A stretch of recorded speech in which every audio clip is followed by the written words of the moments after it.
You're probably wondering, why is Amanda sitting on the floor? Well, today we're going to talk about 5 important factors to building an effective marketing strategy for your startup. This is something that I do day in and day out for my clients. And so I'm going to talk to you like I would talk to a best friend who's starting to build their marketing strategy for their startup company. Without an effective marketing plan, building a startup company can be really challenging. So follow these 5 steps for your marketing success. Let's dive in. Number 1, set your goals. When setting your goals, consider using the SMART method. Every single goal you create should be specific, measurable, attainable, relevant, and timed in some sort of way.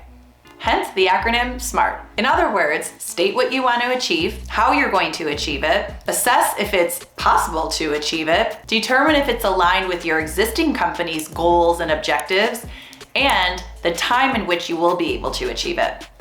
Simple. For example, you might want to increase the number of leads generated by your blog. Great. First though, you need to understand the current state.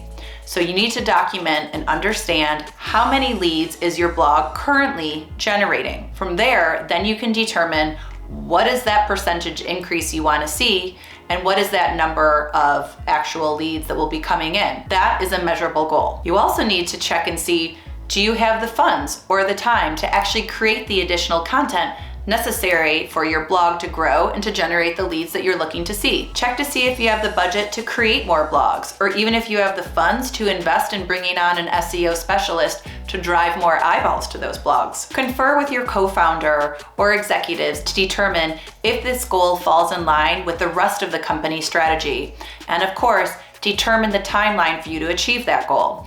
Do you want to increase the number of leads by 10% this quarter or by 10% this year? And voila, you have set a reasonable and achievable marketing goal. Your marketing plan should be packed with specific goals like these that then feed into larger goals, such as improving capital efficiency or attracting investors. Number 2, research, research, research. Your marketing strategy should be based on carefully researched facts and figures. This, of course, includes an analysis to determine if there is a need for your particular solution. It should also include an assessment of your potential clients' pain points tied back to how your solution directly addresses these. Ideally, you'll have meaningful stats to back all of this up too. Beta testers and in-house users of your app or platform can provide data on the usefulness of your product in the early days of your business, prior to having multiple client testimonials. Define your target audience. Anytime I get to talk about a target audience, I get excited because this is such a critical place to start any sort of marketing strategy. Once you know that there's a genuine need for your solution and that your solution is going to get great results, you need to carefully define that audience that's going to get the most value of it. I'm a big believer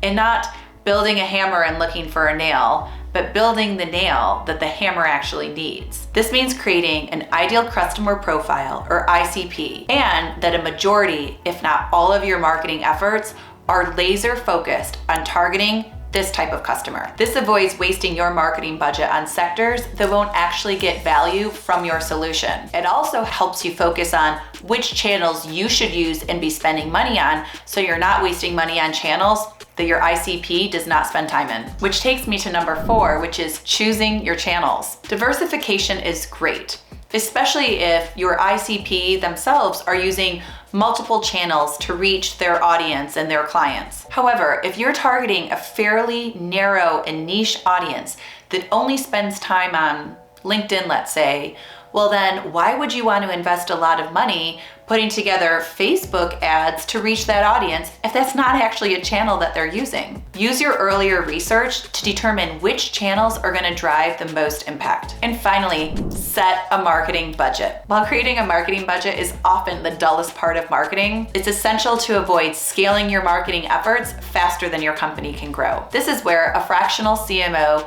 can come in and serve as an expert where there may not be marketing experience within the C-suite. if you even have a C-suite. A fractional CMO is a part-time executive who can give expert advice on the best ways for you to channel your marketing dollars, whether it's increasing spend in one area or decreasing and cutting costs in another. Overall, their goal is to maximize the impact of your marketing effort. Onboarding experts, even on a temporary basis, is often far more cost-effective than making a permanent and full-time hire. The final word: your startup marketing strategy will be as unique as your company.